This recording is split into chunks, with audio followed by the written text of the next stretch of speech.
Hello दोस्तों, मैं मुकेश कुमार आपका स्वागत करता हूँ लर्निंग कॉमर्स में। बच्चों, आज का हमारा टॉपिक रहने वाला है डिमांड। डिमांड क्या होती है, डिमांड किसे कहते हैं, इसके बारे में आज हम पढ़ने वाले हैं। बच्चों, जो डिमांड है वो हमारे इकोनॉमिक सब्जेक्ट का सबसे इम्पोर्टेंट पार्ट माना जाता है। इसके बिना ऐसा मान लीजिए कि हमारी इकोनॉमिक्स अधूरी मानी जाती है। उसी प्रकार कि जो हमारी अर्थव्यवस्था इकोनॉमी है उसके अंदर जो डिमांड है एक रीढ़ की हड्डी के समान काम करती है। यदि इकोनॉमी में डिमांड न हो ना तो हमारी इकोनॉमी का अस्तित्व ही खत्म हो सकता है। इतना इम्पोर्टेंट हमारी डिमांड मानी जाती है। बिकॉज फर्म है, कंपनी है, जितने भी उद्योग हैं वो क्या करते हैं कि वस्तुओं को बनाते हैं, उसका निर्माण करते हैं। कभी सोचा है कि फर्म है और कंपनी है, ये जो उद्योग है वस्तुओं को क्यों बनाते हैं? क्योंकि बाजार में उन वस्तुओं की क्या होती है, डिमांड होती है। डिमांड के अनुरूप वो क्या करते हैं कि वस्तुओं का निर्माण करते हैं, बाजार में सप्लाई करते हैं। तो चलिए दोस्तों, इतना इम्पोर्टेंट डिमांड का टॉपिक है तो इसको हम पढ़ते हैं कि डिमांड कहते किसको है। दोस्तों, सामान्य परिभाषा के अंदर या सामान्य भाषा के अंदर हम डिमांड का तात्पर्य लगाते हैं किसी वस्तु की इच्छा होना। जब किसी वस्तु की इच्छा होती है सामान्य हम उसको क्या बोल देते हैं, डिमांड बोल देते हैं। जैसे कि मुझे पेन चाहिए, हालांकि एक मार्कर है, मान लेते हैं ये पेन है, मुझे पेन की आवश्यकता है तो पेन मेरे लिए क्या मानी जाती है, डिमांड मानी जाएगी। मुझे मान लीजिए कि ये एक डस्टर चाहिए तो बाजार में इसकी मांग क्या हो जाएगी, एक डस्टर हो जाएगी। या मुझे से 10 डस्टर चाहिए तो बाजार में हम क्या बोलेंगे, 10 डस्टर की डिमांड बोलेंगे। लेकिन इकोनॉमिक्स की स्टडी करते समय जिसका क्षेत्र विस्तृत हो जाता है, ओनली इच्छा होने को हम डिमांड नहीं कह सकते हैं। इच्छा के साथ साथ कुछ अन्य तत्व भी शामिल होने चाहिए, तभी हम इकोनॉमिक्स में उसे डिमांड कहते हैं। यदि वह तत्व शामिल नहीं है, ओनली इच्छा है, तो उसको हम कभी भी डिमांड नहीं कहते हैं। तो कौन कौन से वो तत्व हैं वो पढ़ते हैं, आइए। तो इसको हम कह सकते हैं कि मांग के आवश्यक तत्व। यदि मांग में ये आवश्यक तत्व शामिल होंगे ना तभी वो डिमांड कहलाती है, वरना डिमांड नहीं कहलाती है। तो पहले तत्व हमारा होता है प्रभाव पूर्ण इच्छा होना। तो सबसे पहला पॉइंट यही है कि हमें किसी न किसी वस्तु की इच्छा होनी चाहिए। अगर इच्छा नहीं है तो कभी भी डिमांड उत्पन्न हो ही नहीं सकती है। सबसे पहला टॉपिक हमारा ये होना चाहिए कि प्रभावपूर्ण इच्छा का होना। 2 नंबर है ये कि उस इच्छा को प्राप्त करने के लिए हमारे पास क्या होना, साधन। तो कह सकते हैं कि इच्छा को पूर्ण करने के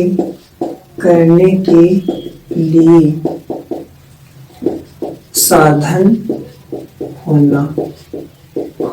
यदि किसी वस्तु की इच्छा है तो उस इच्छा को पूरा करने के लिए हमारे पास क्या होना चाहिए, साधन। साधन का मीन्स होता है मुद्रा।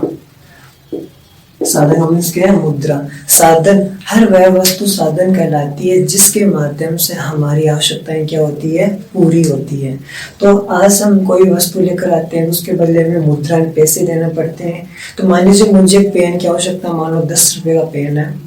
इच्छा तो है पेन लेने की मेरे पास, लेकिन मेरे पॉकेट में 10 रुपये नहीं है, तो कभी भी डिमांड नहीं कहलाती है। मुझे कार लेकर आनी है, इच्छा तो है कार के, मान लीजिए 5 लाख रुपए लगते हैं, मेरे पास 5 लाख रुपए नहीं है, तो कभी भी डिमांड नहीं कहलाएगी। तो पहला इच्छा होना, दूसरा आपके पास उतना क्या होना चाहिए, मुद्रा या पैसे होना चाहिए। तीसरा पॉइंट और है कि मुद्रा या साधन को खर्च करने की तत्परता होना। तीसरा पॉइंट सबसे महत्वपूर्ण, हमारे पास इच्छा भी है, हमारे पास साधन भी है, हम पैसे खर्च करना नहीं चाहते, कभी डिमांड नहीं कहलाएगी। हमारी इच्छा कार लाने की, हमारे पास पैसे भी पड़े हैं, लेकिन हम कंजूस प्रवृत्ति की है कि कौन पैसा खर्च करे। हम तो पैसा खर्च करने वाले नहीं हैं, तो कभी भी डिमांड नहीं कहलाएगी। कार भी चाहिए, पैसे भी हैं, खर्च करना नहीं चाहते हैं, तो बाजार में उसको डिमांड कभी नहीं बोलेंगे। डिमांड तभी बोलेंगे जब इच्छा के साथ साथ मुद्रा भी होनी चाहिए। मुद्रा के साथ साथ हम मुद्रा को खर्च करने के लिए तत्पर होना चाहिए। ये 3 सबसे महत्वपूर्ण है। इसके साथ में 2 पॉइंट और होते हैं। 3 नंबर होता है निश्चित कीमत। जो वस्तु हम परचेस कर रहे हैं, जिस वस्तु की डिमांड कर रहे हैं, उसकी निश्चित कीमत भी होनी चाहिए। यदि उसकी कोई फिक्स कीमत नहीं है, कभी भी डिमांड नहीं मानी जा सकती। यह पेन लेकर आ रही है, अब पेन की प्राइस कितनी है? 10 रुपये, तभी वो डिमांड मानी जाएगी। अगर हम प्राइस नहीं है उसकी, तो कभी भी कीमत उसकी कभी वो डिमांड नहीं मानी जाएगी। 5 नंबर है निश्चित कीमत हो गया। यह अंतिम पॉइंट हमारा निश्चित समय। डिमांड के अंदर निश्चित समय होना आवश्यक है, क्योंकि हमने कह दिया कार लानी है, इच्छा हो गई, हमारे पास कार के पैसे भी है, ठीक है, हम पैसे को खर्च करना भी चाहते हैं, ठीक है। मान लो कार की रेट कितनी है? 5 लाख है। निश्चित क्या हो गई हमारे पास? प्राइस भी हो गई है। 5वां पॉइंट है निश्चित समय लेकर आएंगे। कब लेकर आएंगे? कोई फिक्स नहीं है, 1 month, 2 month, 3 month, 1 year, 10 year, कोई फिक्स नहीं है ना। हमने कह दिया कार लेकर आएंगे, कब लेकर आएंगे? जब तक फिक्स हम निश्चित नहीं कर लेते हैं कि हमें उस दिन कार लेकर आनी है, तो कभी भी डिमांड नहीं कहलाएगी। मैं कह देता हूँ मुझे 10 कार लेकर आनी है, कार लेकर आएंगे, 10 बिल्डिंग बनाएंगे, 10 एप्पल के मोबाइल लेकर आएंगे, तो आएंगी, फिक्स तो नहीं है ना, उसको डिमांड नहीं बोलेंगे। अब मैं कह देता हूँ मुझे कल एप्पल का मोबाइल लेकर आना है, इच्छा भी है, पैसा भी है, खर्च करना चाहते हो, निश्चित कीमत 1 लाख मान लीजिए, निश्चित समय कल लेकर आऊँगा, तभी वो बाजार में उस वस्तु की डिमांड मानी जाती है। इसको बोल सकते हैं कि मांग के आवश्यक तत्व और मांग। चलो हमने आवश्यक तत्व तो पढ़ लिए, अब मांग की रियल परिभाषा क्या होती है वो देखते हैं।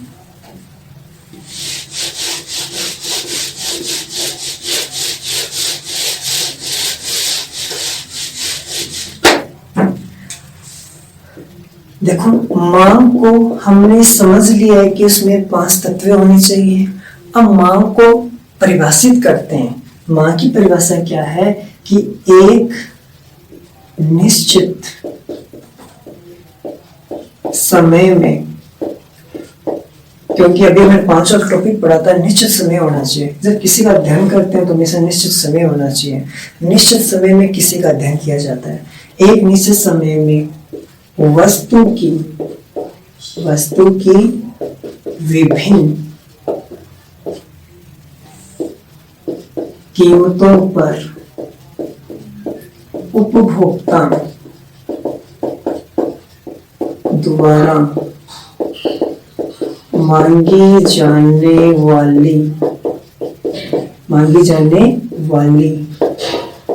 वस्तु की मात्रा क्या कहलाती है? मांग कहलाती है। यह हमारी परफेक्ट परिभाषा है। क्या देखो, एक निश्चित समय में जब किसी का अध्ययन करते हैं, निश्चित समय होना चाहिए वस्तु की विभिन्न कीमतों पर, क्योंकि वस्तु की कीमतें कभी फिक्स नहीं रहती है, कभी बढ़ जाती, कभी घट जाती है।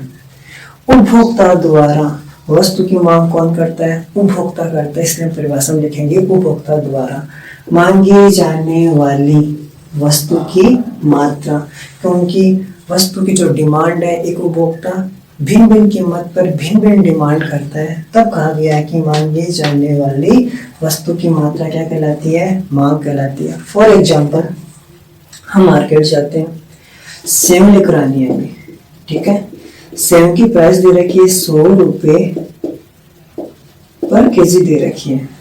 हम मान लेते हैं कि हम 2 केजी परचेज करके आते हैं, ठीक है ना, कि 100 रुपये पर केजी पर यह वस्तु की कीमत हो गई। डिमांड कितनी हमारी? 2 केजी दे रखी है, सेव दे रखी है।